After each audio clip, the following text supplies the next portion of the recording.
Welcome to 18,000 acres of recreational and educational opportunities, balancing sustainability, natural resources in northern Minnesota.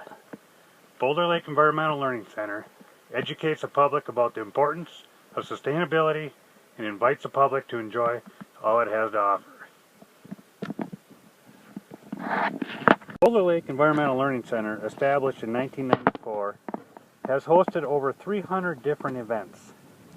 The 18,000 acres is broken up into 14,000 that is land and 4,000 that is the lake.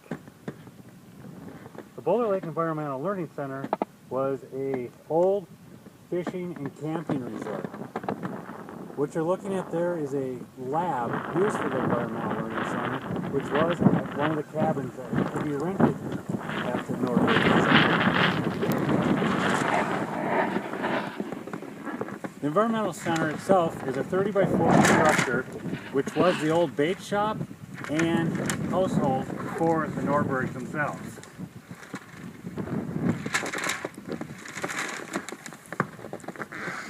And one last remaining cabin on site is now used for storage.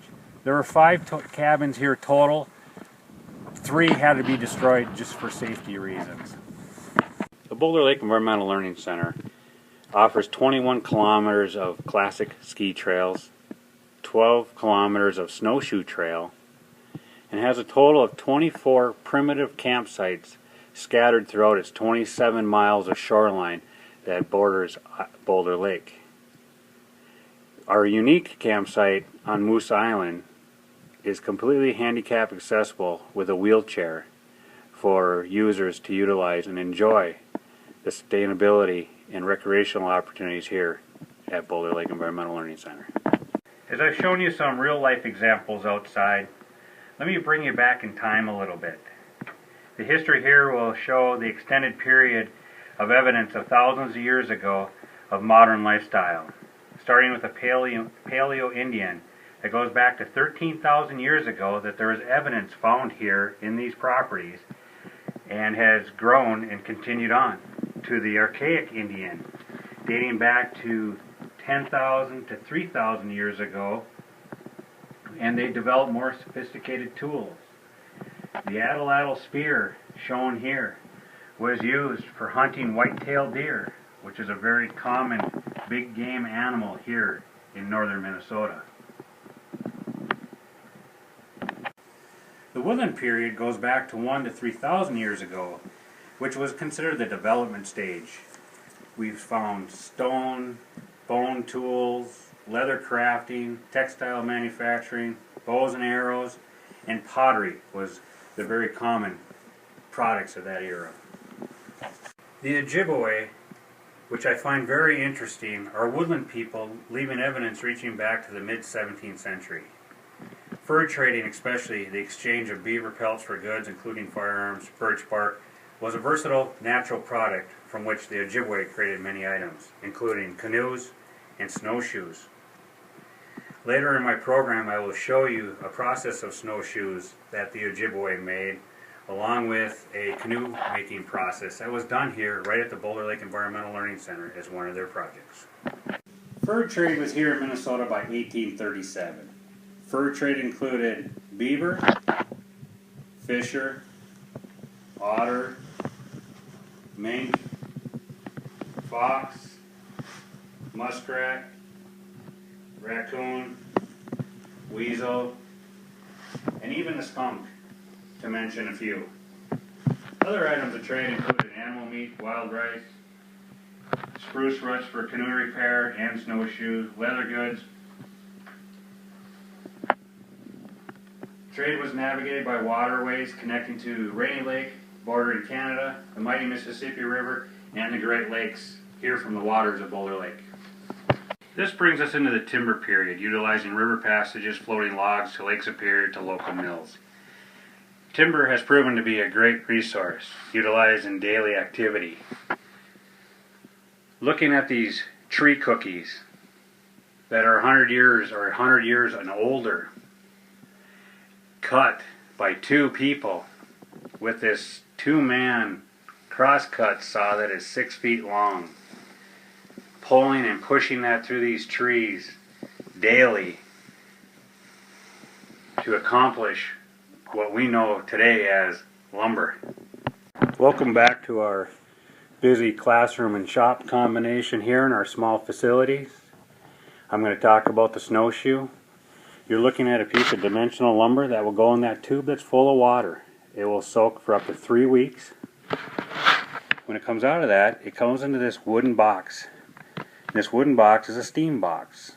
It is connected to this heat source, and that tube goes up into the bottom of the box, creating the steam in that box.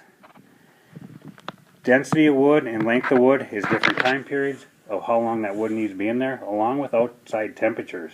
For example, today is about 5 above zero. It will take longer for that to steam than what we'd find if we did this during the summer months. When that wood comes out, there's some flex to it, and it gets put in this mold. And there's jigging that holds these wet, noodle-like pieces of wood in their place for weeks on end to make sure they dry and stay the way they are. Another example of some steaming going on is here in this pot. And that's being done for the riveting process to hold the end of the shoes together.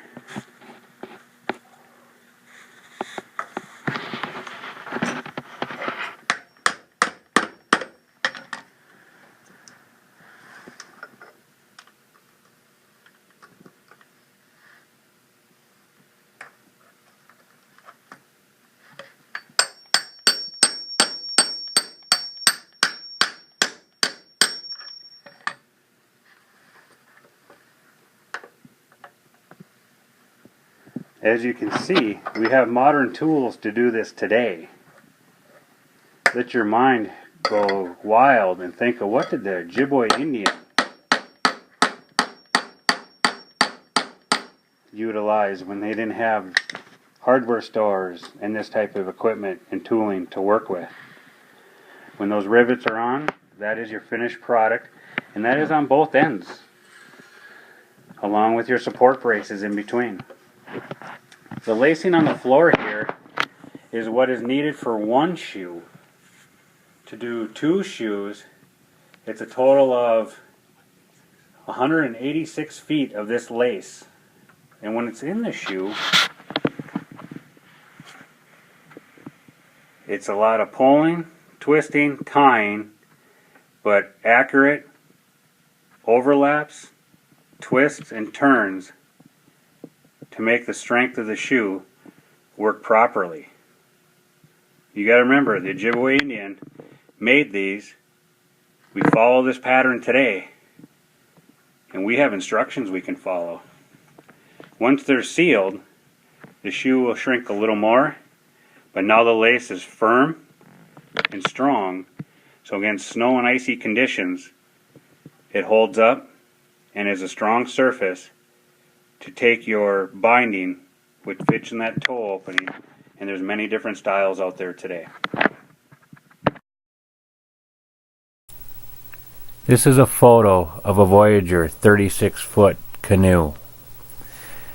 Here in one of the programs, a group of people are making a 24-foot North canoe, which is smaller than the Voyager. As you can see through the structure of the frame, they're creating the ribs, the base, and the sides of the canoe. And as it's turned over, they are completing the top rail section and will be completing their sanding project to make all edges nice and smooth so that this canvas and ribbing and border can be all added to the canoe itself. This is a canoe painted and a group of people utilizing the North Canoe on Boulder Lake. As my day comes to a close here, history here at the Boulder Lake Environmental Learning Center has evolved as an informal educator for 9,000 years. Sustainable natural resources are essential to protect, preserve, and enjoy. Our goal is to increase your understanding and appreciation of natural resource management.